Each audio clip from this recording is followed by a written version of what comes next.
fiction, science fiction, horror, fantasy, crime, LGBT, thriller. You have now entered the House of Mystery with your hosts, Eric Shapiro, David North Martino, John Copenhaver, and Al Warren. Heard on KCAA 106.5 FM Los Angeles, 102.3 FM Riverside, and 105.0 AM Palm Springs. Now we're going out on a limb here because I'm going to show my age because there's a lot of questions here. This is like, you remember for me it's like sci-fi is Journey to the Center of the World, and Planet of the Apes and the Time Machine, and now there's all these new things out there, these newfangled things, and I have no idea really what they are. I mean, I kind of do, but I still haven't really got it down that good. So and now we've got an author that's I think he's written over 40 books, so he's crazy, and he works in this genre that's kind of interesting because I don't quite get what it is, but we're going to talk about that. We're going to talk about his new book, Core Establishment. Jonathan Brooks, thanks for being on the show. Thank you for having me. Well, we'll see at the end of the show if you're still saying that, still here.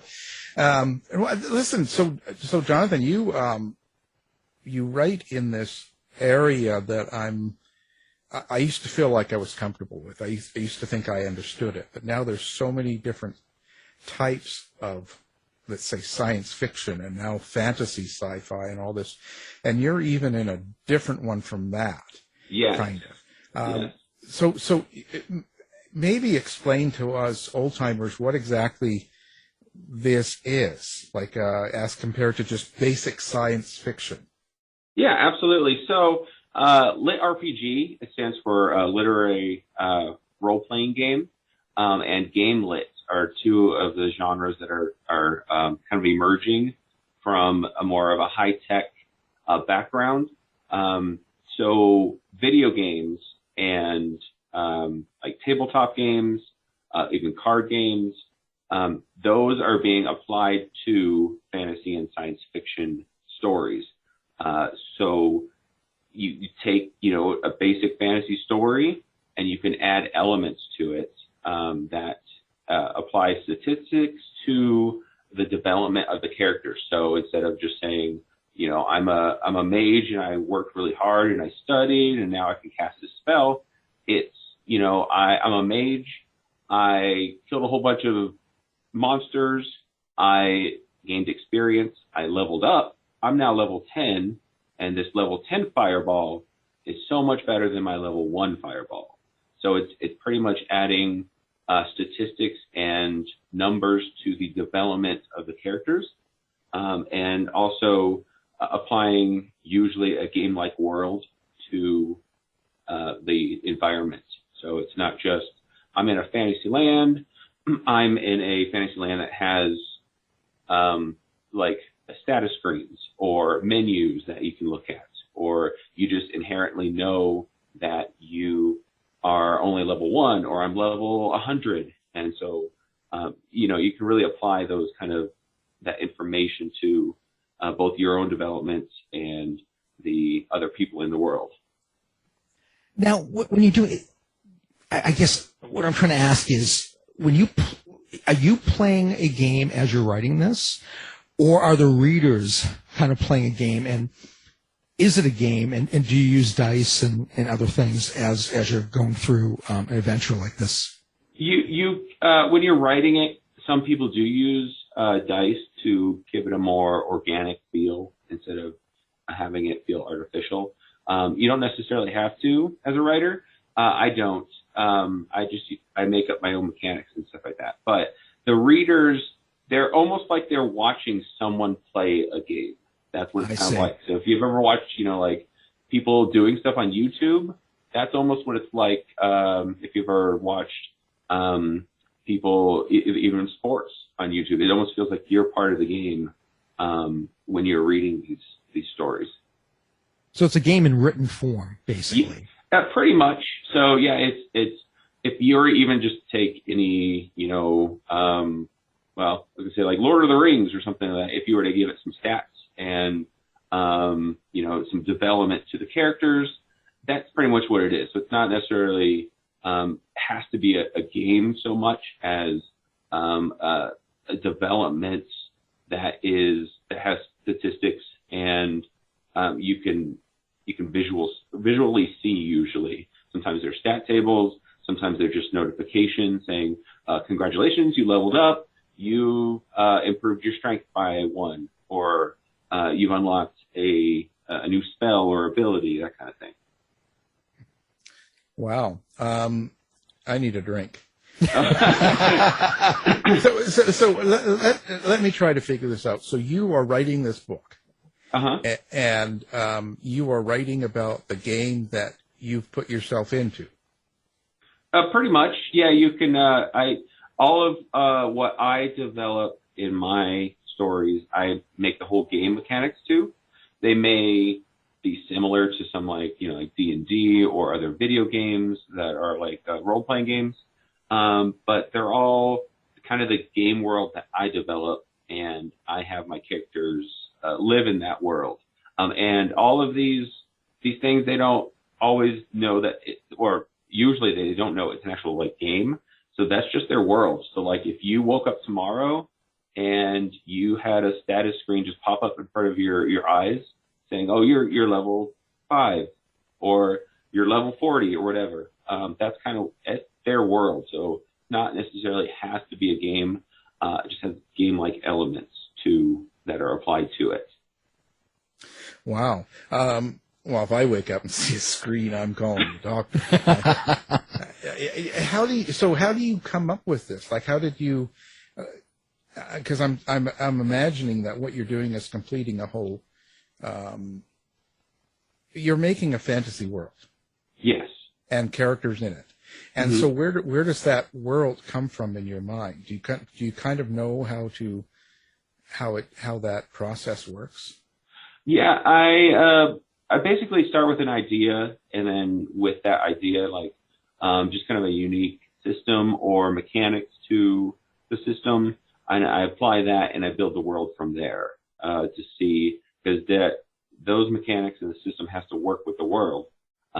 It's better to start with that than to try to shoehorn a system or mechanics into an existing world that isn't suited for it, because then it's very obvious that you just added some flair to it that doesn't really matter usually. So I start with the system mechanics, like some are inside of a body. I do dungeon core. I should kind of state that dungeon core is a subset of lit RPG and game lit, and it focuses on the perspective of a dungeon and how they set traps, create monsters, design their dungeons to defend themselves against adventurers, heroes, whatever you want to call them. And I take that kind of idea and I apply it in different ways. Like I said, I can put it inside of a body, and the dungeon core uses immune cells to defend itself against bacteria or viruses, that kind of stuff. I could make it the dungeon core in a fantasy land, use like probabilities and chance to figure out what kind of monsters or traps it uses to defend its dungeon. There's a whole bunch of science fiction using high-tech DNA sequencers to create new monsters to defend itself. There's a whole bunch of different ways you can go about it. But the main part of it is adding a system and the mechanics first before you get into too much world building and build around the system and mechanics. Well, what do you think your readers get out of this book? Or let's take it someone like me. I'm totally new to this idea. So if I was to pick up this book, what do you think, or what do you hope that I take away from it? Basically, that you are invested in their development. That's what a lot of it is. It's role-playing games is a lot about character development. So you play a role in these games essentially, and when you read these books, you almost feel like you're going along with them. So not just coming along for the ride for a story, but you feel like you're invested in these characters, and you want to see them develop. You want to see them get stronger, overcome obstacles, and pretty much just, you want to see the end journey, and you want to be there at every step of the way. Sometimes it's fun for readers to second guess the choices. Like, if I was in that position, would I have selected this spell or this spell? So it really kind of depends on, the reader, if they like that, or if they just like to watch the development. There's some people love crafting. They love crafting in games, so they like to be able to put elements together to create something new. They like to read about that kind of stuff. There's all sorts of different readers. Some like a lot of humor. There's, just like normal fantasy and science fiction books, it's what the writer wants to get out is an enjoyable experience for the reader. Well, in Dungeon Core, would you say that the dungeon itself is kind of the protagonist, the main character? Yes, definitely. This seems like it's become kind of like a popular niche. What do you feel the appeal is to the reader? Like I was saying, just learning about the development of the characters, being invested in them, being a part of their journey. Just like a lot of the people who read these kind of books are gamers, not necessarily has to be D&D or any kind of tabletop games, but even just video games. If they like role-playing games, first-person shooters, like Call of Duty, that kind of stuff. They have all sorts of things, but it's the reason they play those games is because they want to experience those games, experience the characters firsthand, and aid in their development. So when they see a character actually developing through the story, they really connect with that, and I think that's what we as writers want the readers to take out of it. We want them to both be invested, connected, and enjoy that development. So it's kind of like seeing the development or the growth of a player from the inside. Exactly. So you get to see their choices, see them make mistakes, see them overcome all these things, these obstacles, and it's seeing it from the inside. So your character, the main character in this new book, Milton Frederick, how Yes. would you describe him? Like, who is Milton? Well, let's see. He is a professional gamer, and he was abducted by aliens. So these aliens, they abducted him in order to put him in a station core. What a station core is a high-tech dungeon core, essentially, that allows him to create just about anything he could think of using raw materials inside of his core. And they abducted him in order to defend themselves against another alien species that were attacking them, but they weren't able to do it themselves because they were pacifists.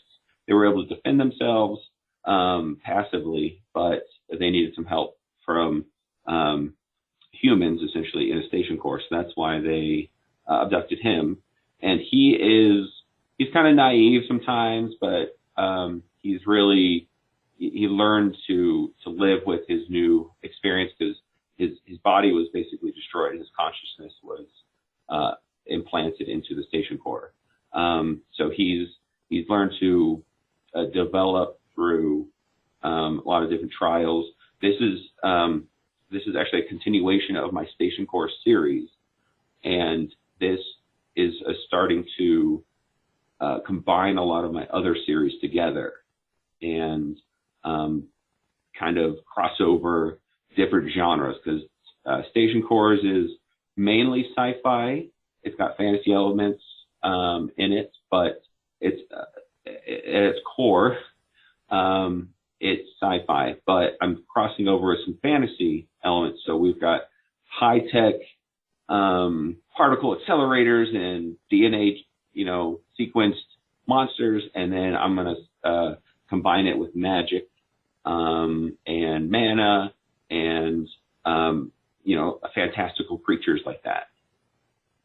Well, and you said they're pacifists, but they killed the guy basically, and yet they didn't probe him. So it sounds like passive aggressive to me. I know it does. I know it was their only way. They justified it by making him immortal, essentially, because he can't die unless he won't die of old age, I should say.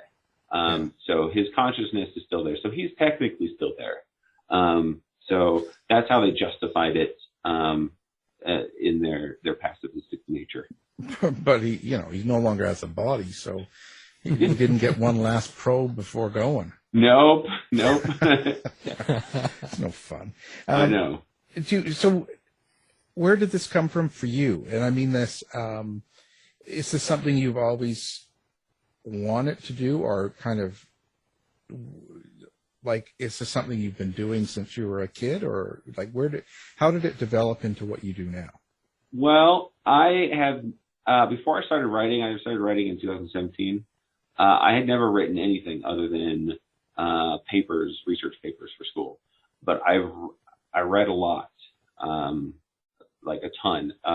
People in this genre, like in some other genres, they're like, they can't get enough.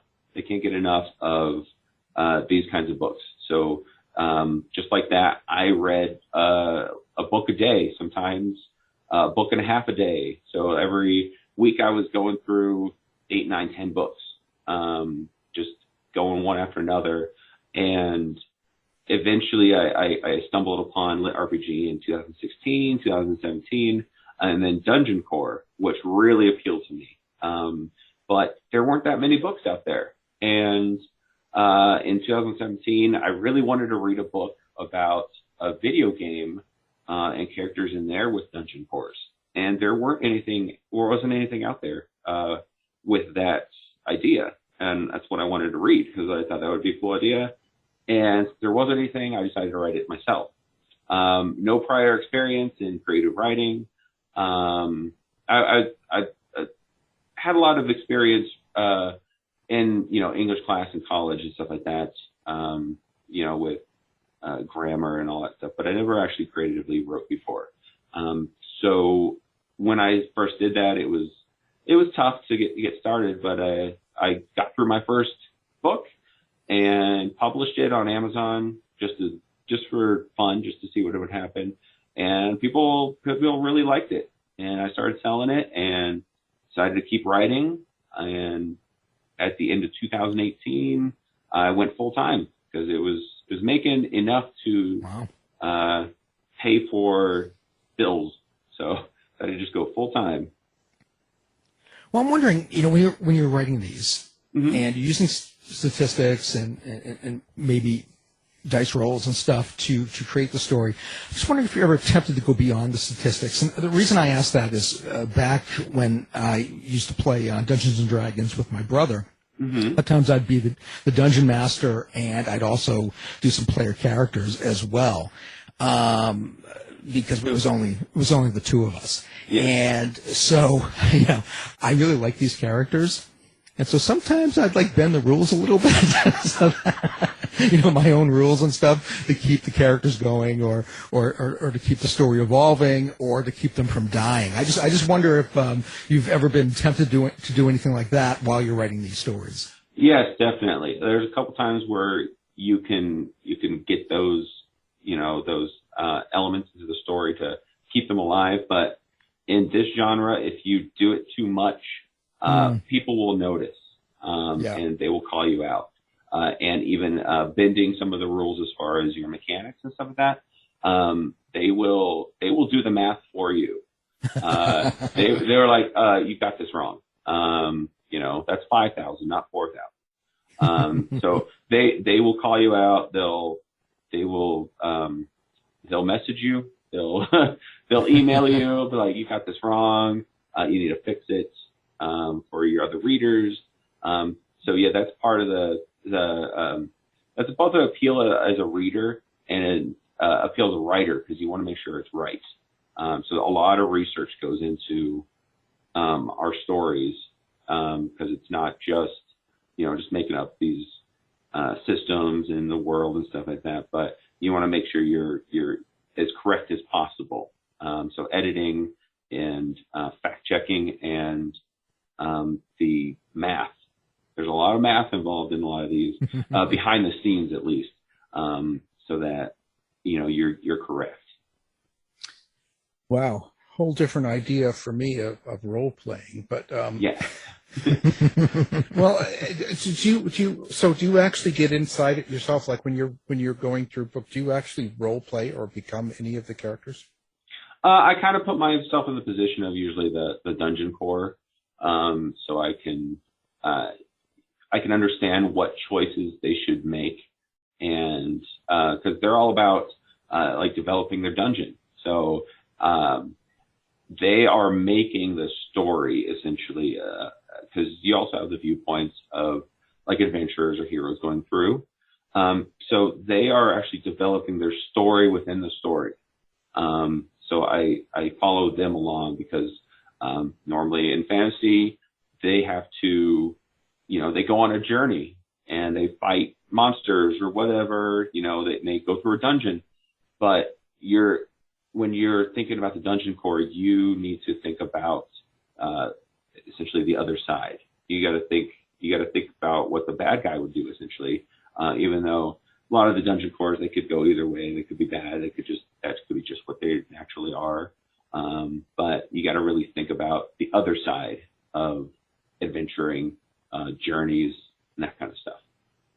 Well, how do you explain or how would you describe, is probably better, your characters? And I say that because I've had hundreds of writers on and I ask them quite often about their characters, and some of them will say, well, they're like my family, they're like my children, like they have bona fide relationships with these people as if they are real people, like they're their neighbors or something. So in this particular type of writing, how is it that you feel about your characters? They're more, well, I do connect with them, and I do apply some real world relationships to their personalities, but they are typically like a dungeon core could be a floating gem in a dungeon, like glowing gem or a crystal or something like that. So they don't necessarily have bodies. They don't have the same kind of body language that a normal character would do. So you can't say like Mike shrugged, because they're not really, they don't have a body. They can't shrug. They can't they don't have the same kind of physical appearance as normal characters. So you really have to give them personality through other means, and I kind of connect through those personalities more than their physical actions. So I try to connect that way as much as possible. Can you explain what is a dungeon core then for someone like me? You use it as a character, but how do you describe what a dungeon core is? Yeah, it's basically really it can be anything, anyone, but typically kind of the base idea is some sort of a stone, a gem, a crystal that's at the heart of a dungeon, and it's what powers the dungeon, what makes all the decisions for the dungeon, and controls everything in there. So they are usually an object. Now there's stories out there, Dungeon Core stories, even ones that I've written, that they may have human avatars that they can create. So they can kind of inhabit a body that's kind of an artificial body. There's some that are like half human, half Dungeon Core. And yeah, but the main idea behind them is that they're stuck in a dungeon. They are like little gems, crystals, stones. There's a lot of different varieties, however you want to describe them. But they are the heart. They are the computer of the dungeon. Essentially, they're the motherboard. The brain. The brain. There you go, Yeah. brain. No brain over here. And I think it's crazy. Now, if I'm right, so you've been writing 4 years and you've got 40 books behind you. Yes. So how long does it take you to write one of these books, and kind of what's your process? Or does it just come and you write it all out, or is it how does that work? Well, I usually start with planning, and it takes me about usually 2 or 3 days to really get out some of my ideas. I don't do too many outlines. I more just write some notes on kind of the points I want to hit. If I need to do any research, that'll go in those notes as well, and kind of figure out, kind of where I want the story to go. And then usually takes me about 4 weeks to write a book. And then I have a week of, editing and promotion and stuff like that once it's actually out. So about 5 to 6 weeks is what it takes me for each book to put it out. Some are a little bit less. I just did one in October that took me about 3 weeks, but it was only 80,000, almost about 90,000 words, whereas my typical books are usually about 120,000 words. Wow. So you just have at her. Yeah. Well, it must be kind of draining, but I could imagine. So are you able to just kind of like go, okay, well, I'm free tomorrow starting at 9, but I'm free till 4. So I'm just going to sit down and write, and you can just sit down and write, or do you have to wait for an idea to come to you? I just sit down and write. I have a pretty strict schedule I stick to. So about 6 to 7:30 in the morning. That's when I start. I start at about 6. I work on other like business matters, emails and ads and all that kind of stuff. And then from about 7:38 till about 3:30 is when I write. And then I usually do write when my daughter goes to bed. So around like 8 o'clock till about 7:30 at night until about 9 o'clock. I write for another hour and a half.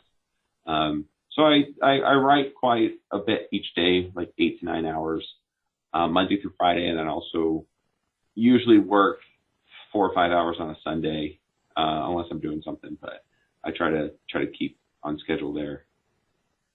How is this genre for you? When I would imagine this type of writing, you have to be very interactive with people, with readers, and people. They're very involved in this. They have to be on board. It's almost like a spaceship in that sense. Like you guys are all part of a team in a sense. So, would that take a lot of your time being? I don't want to really call it marketing, but being involved with readers and people on the other side. Absolutely. Yeah, it does take a lot of time. So that's why I usually stay involved, but not too involved while I'm writing a story. But when I have releases, like if I have an audiobook release, because sometimes ACX will just release it whenever it feels like. So whenever audiobook releases, I give out codes, and like those days are pretty much shot for writing. Because I'm interacting with fans on Facebook, on my newsletters, giving out some codes, on my Patreon. So there's a lot of interaction with the readers and fans and stuff like that. So, there's probably a week every 5 weeks where I'm not really writing, I'm doing other things. But it may interrupt my writing, like I said, when I have a surprise release of like an audiobook and stuff like that. So there's a lot to interact with everybody that's involved.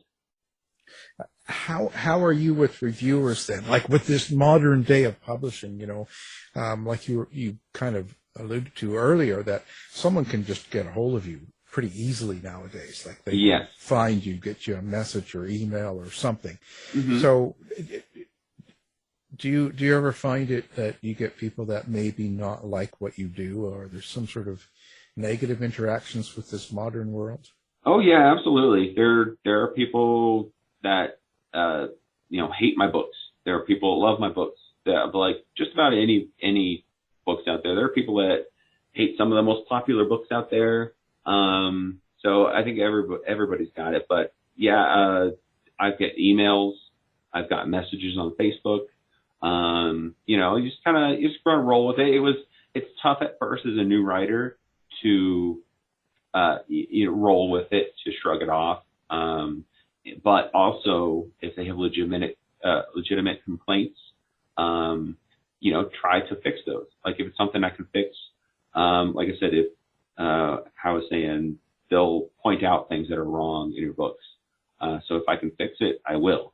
If it's something about my writing ability, I will try to fix that in the future, as far as possibly changing a little bit of the way I write to make it flow better. Constructive criticism is great. Some people go a little farther than that, and that's just the world, unfortunately. But you try to adapt and take it as it is. Bad reviews at first, they're crushing. They're like, I can't believe they gave me a 1 star, and they said that about me or my book, whatever. If there's, like I said, legitimate complaints, then something I'll look into fixing in the future or at the time. But just hunt them down and kill them. Well, sometimes you feel like that, but it's more you just have to roll with it. Just ignore it for the most part if it's not something that they or they say, I really don't like the way he writes. I didn't finish his book. Like, there's not much you can do about that. If there's plenty of people who really love it, then there's going to be some people that don't. Do you have favorite role-playing games or video games, and which role-playing and video games inspired you the most? Probably Skyrim, and that's probably my favorite still, even though it came out like 10 years ago. That's probably my favorite role-playing game that kind of inspired a lot of kind of ideas, but also games that old school Nintendo and Super Nintendo RPG games. Final Fantasy comes to mind. A lot of those kind of games that had some great systems to them kind of inspired me. I also probably inspired a bit from Magic the Gathering card game. That was always enjoyable. Just a lot of different elements from everything. Even first-person shooters, those ones can apply a little bit to development and character, driven stories, stuff like that.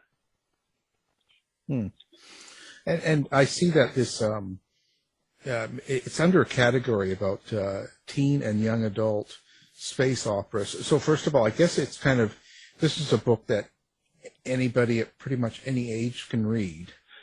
Yes. Most of my books don't have any language or very sparse language in some of my books.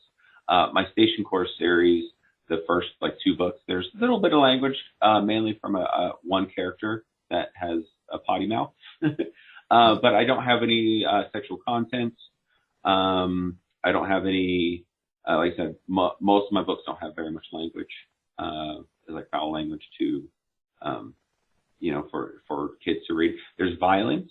So I'd say, young teens and up, so 13 and up probably is the best, age range, 13 and to adults. I've tried to do, kind of sexual content or, like the foul language. I actually had to tone it down because it was too much. And, it didn't work out for me. So I kind of went the other route of having it cleaner as far as, those kind of restrictions. And I don't think it works for the way I write. So I try to keep it, Yeah, it has to fit. Like it has Exactly. to feel right. It has to feel comfortable. I mean, it fits in certain situations. But being a space opera, so is there might be no sex, but is there love involved?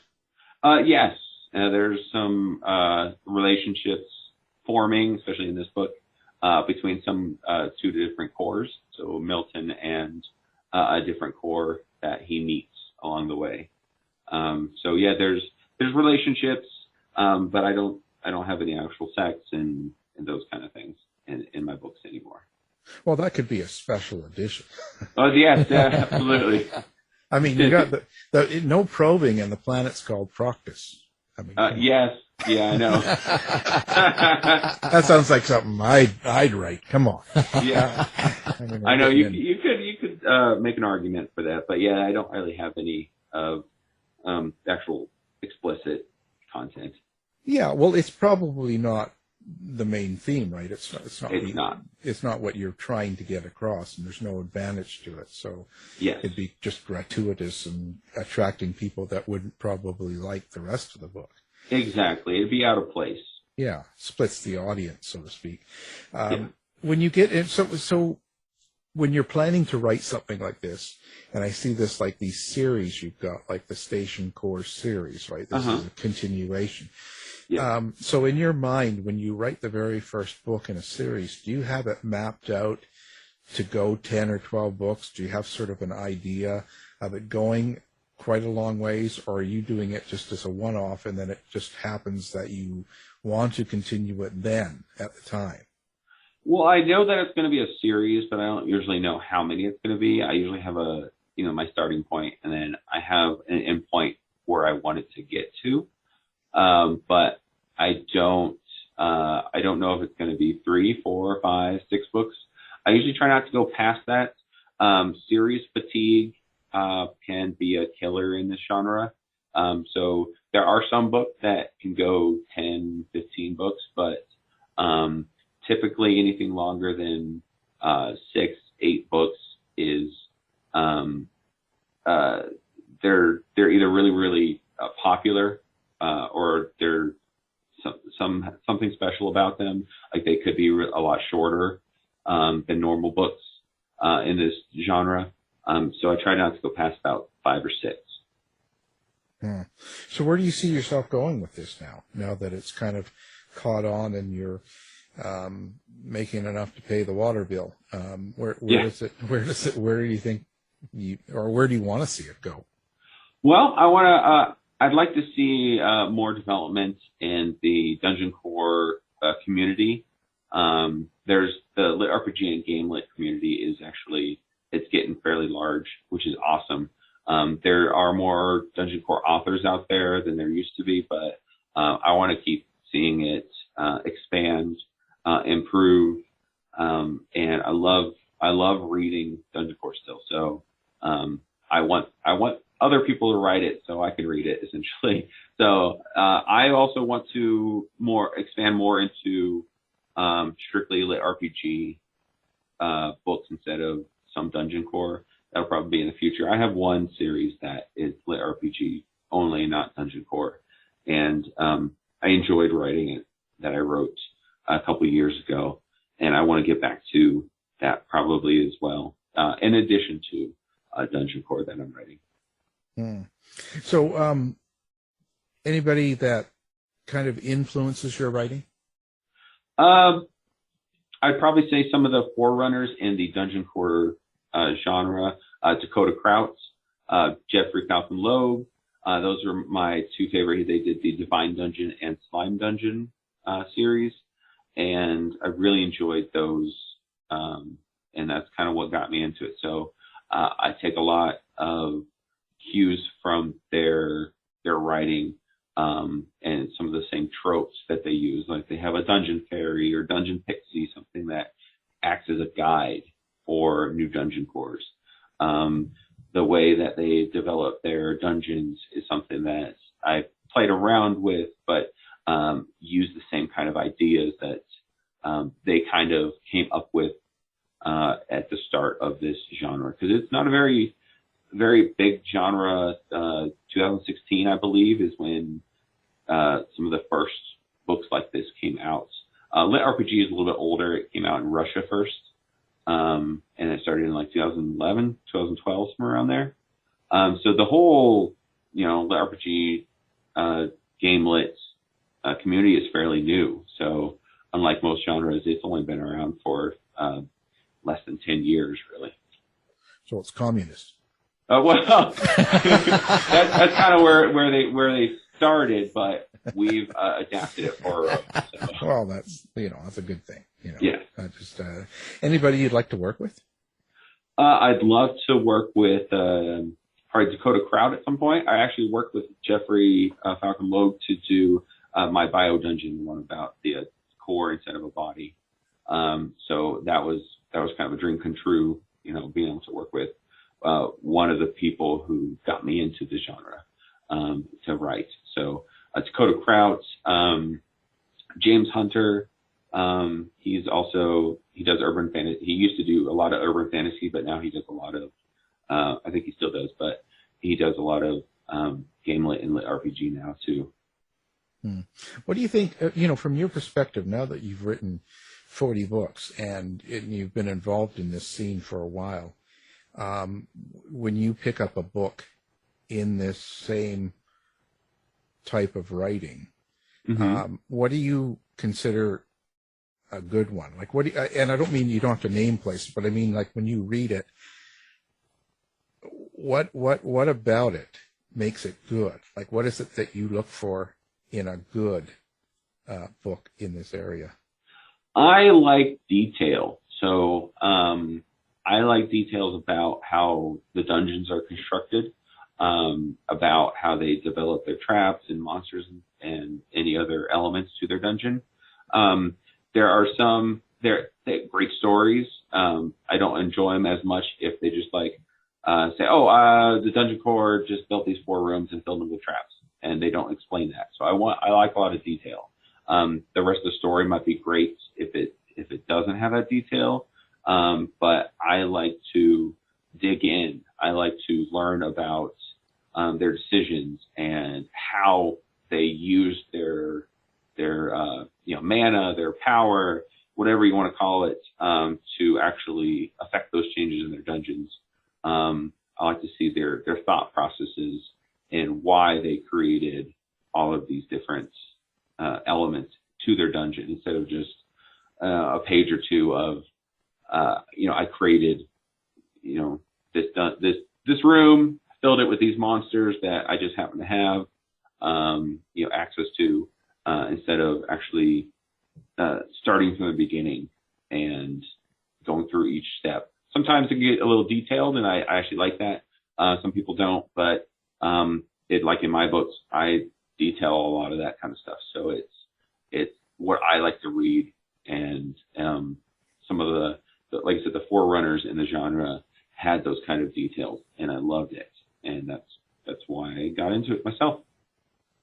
Well, thinking about video games, I'm wondering what your thoughts are on this, on modern video games versus the retro video games. I find that the retro had just like a longer shelf life, and I tended to like it better because it didn't have they just didn't have the graphics, they didn't have the cutscenes and all of that stuff. I'm just wondering what your thoughts were on that.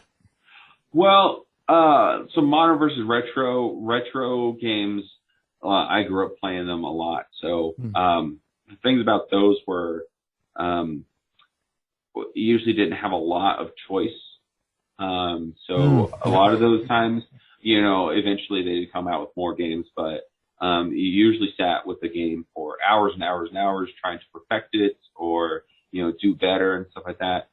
There are still games out there that are modern like that, but, as a kid, teenagers, I used to just spend hours or days on a single game, playing it over and over. It could be the same level over and over. It was fun to improve yourself. Now it's more of an experience. So a lot of these modern games, they're all into the story, they're into the graphics. It's an experience rather than something to challenge yourself. There's some challenges, of course, but I think it's more of an experience that like watching a movie almost. So once you play through it, you've experienced the story, you've seen the graphics, and once you do that, you beat the game and you're kind of done with it. There's not a lot of replay value in a lot of games. There are some that, like Skyrim, I could play that even though I've been playing it for 10 years. I could play that over and over, another couple hours each day if I really wanted to, and still have fun, because it has a large world. It's got a lot of replay value.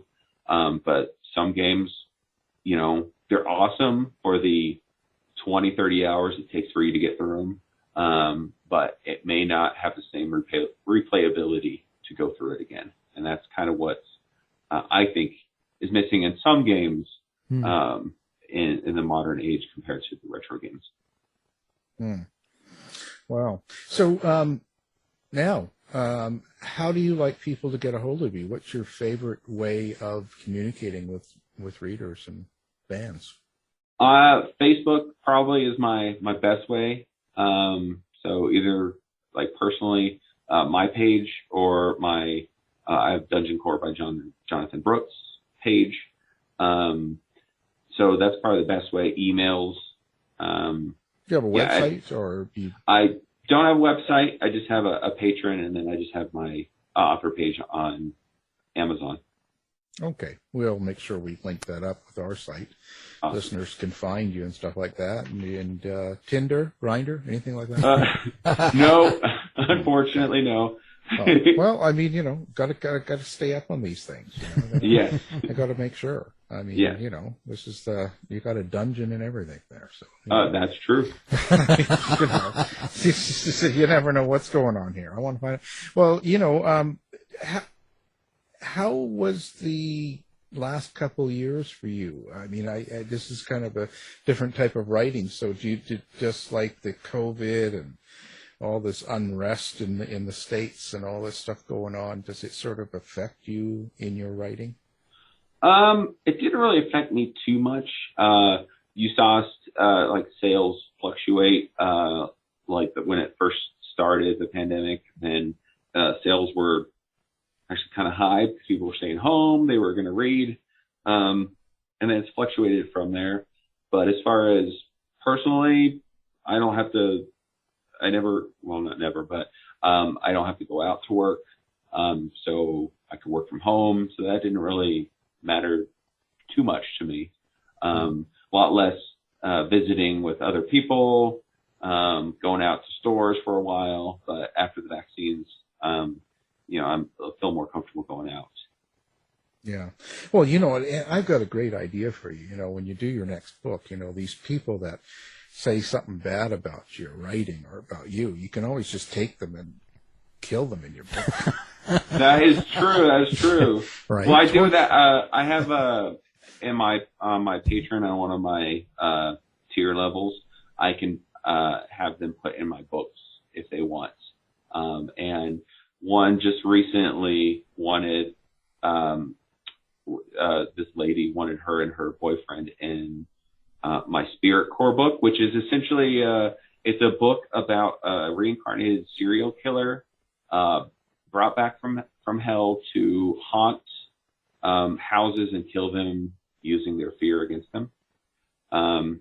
And they wanted to have some characters in there that were either victims or something like that. So I've had people want to do that, and I had a lot of fun. I made them into